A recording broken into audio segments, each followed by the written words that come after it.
The Golden Circle tour of Iceland only covers this area here, but it gives you a taste of many of Iceland's features, and in a single day. It's the tour we did on our first day in the country, and while the South Coast tour with its beaches and mountains was more my sort of thing, I'm still very happy that we did the Golden Circle. The question nobody thinks to ask is, which side of the bus should you try to sit? Luckily, I don't think it matters so much on this tour. If you like mountains, then the left-hand side. Lakes, then possibly the right. The area the Golden Circle covers is a series of interesting spots, which you'll stop at anyway, and between these is a lot of nothing. It's essentially a desert. You wouldn't want to walk it. So it's not like in England where within a few miles of walking you'll see a dozen different views. It's just lots of the same in this region.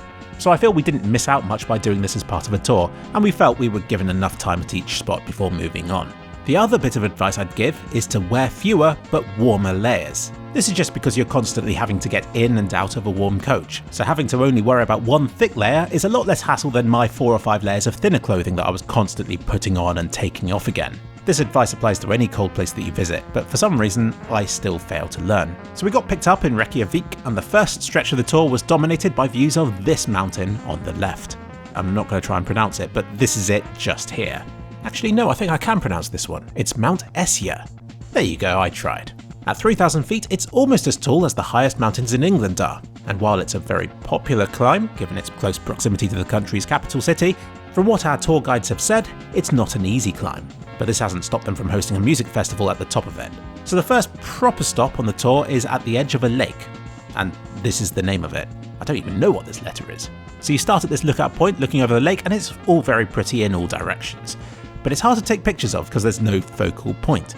I suggest you look at it and appreciate how nice it is, do a quick panorama shot on your phone, and then head down this path between the two cliffs, which are much easier to photograph. I'll show you the pictures I took here while I talk about it. Now, to avoid offending people, I'll warn you here. If you believe the Earth is flat and that tectonic plate theory is a hoax, then please skip on to the next chapter of this video, because you're going to disagree with what's said here.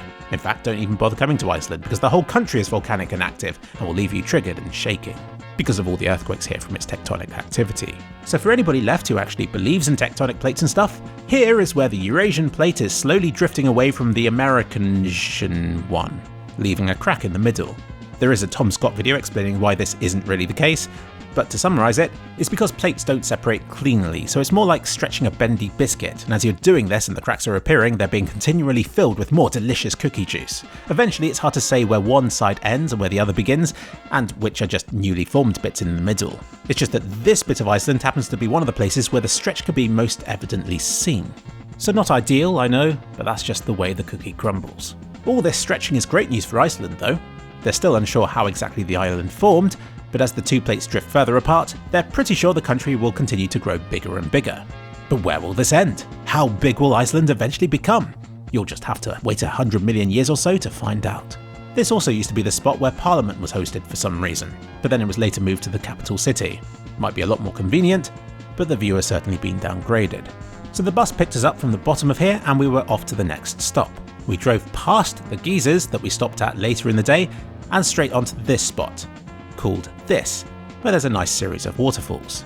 Most people stopped by the cafe for food the moment they arrived, but we walked straight down to the waterfall to try and beat the crowds. Being April, it's at the very end of the snowy period, and there was a path leading further down which was closed. And you can see why because of all the snow and slippery stuff down there. But I can assure you, it was wet and cold enough as it was up here already. And you can tell that because there's only one bench here and it wasn't being used. I really like this spot. You're not quite able to see down to the lowest valley, so your imagination is able to run wild at the idea that the waterfall might just drop down forever. I also recommend walking along the top for a different, and much drier, view of the falls. After all this, we did visit the restaurant, and if you get hot chocolate from here then ask for cream. In England you have to pay for this luxury, but everywhere we got it in Iceland it was a free extra. Which was nice. Fun thing about this spot, it's as far as you can go in a normal vehicle. To go further and into Iceland's highlands, you need one of these pimped out buggy mobiles with tyres better suited for the rough and icy terrain. In my opinion, this is when things start to get exciting, but is unfortunately where the vanilla Golden Circle tour turns back. So like I said, this tour is a great way of getting a taste of lots of different bits of Iceland and to give you a better idea of which parts you'd like to explore more of at a later date. And then it was off to the geyser. This thing goes off every 4 to 8 minutes-ish, and as a visitor you're left with a dilemma. Do you explore and enjoy this place, Or do you spend your whole time here, holding up a camera and waiting for it to go off? Well, here's some lovely uninterrupted footage of it so you don't have to. Not that it'll stop you from doing the same. So the moment we got here, we started filming, got a close-up footage of the first eruption, and then felt more free just to explore and to enjoy the rest. So it turns out these geysers are rather delicate. There used to be another geyser here, imaginatively named Geysers, which from the sound of it was more powerful and impressive. But these things are highly influenced by earthquakes, which can cause them to stop working, which has been the case with this one. So right now, only Strokr is erupting, but at least this one's consistent. I mean, sometimes it fails to perform, but don't we all? In addition to the geyser, there are a few other bubbling puddles dotted about the place, which are also worth a look. But don't touch them because they're hot. This was our first encounter with the hot sulphurous steam in Iceland, which we found to be a wholly pleasant experience and a great way to warm your legs up as you walk through this stuff. It also lets you get away with a fart or two. I suggest you make the most of it because you'll never have such a good scapegoat again. There is a path leading up to a high lookout platform, but we didn't bother going that far since we felt it would just be the same view as we already had, but a bit higher up. There is, of course, another shop here with free toilets should you require them. And then we headed onto the Volcano, conveniently situated right next to the road, and without requiring a large trek up the side of it to reach it. And while it's tempting to stand around and to take dozens of pictures of it from this angle, I recommend you walk all the way around it. It doesn't take too long, and there are some spots that make it easier to take pictures of than others. As you can see, when we were there the whole thing was frozen, but Iceland has just had one of the harshest winters it's had in 20 years. Also, the lifebuoy has already been deployed, so if you do fall in, then try to fall in exactly here.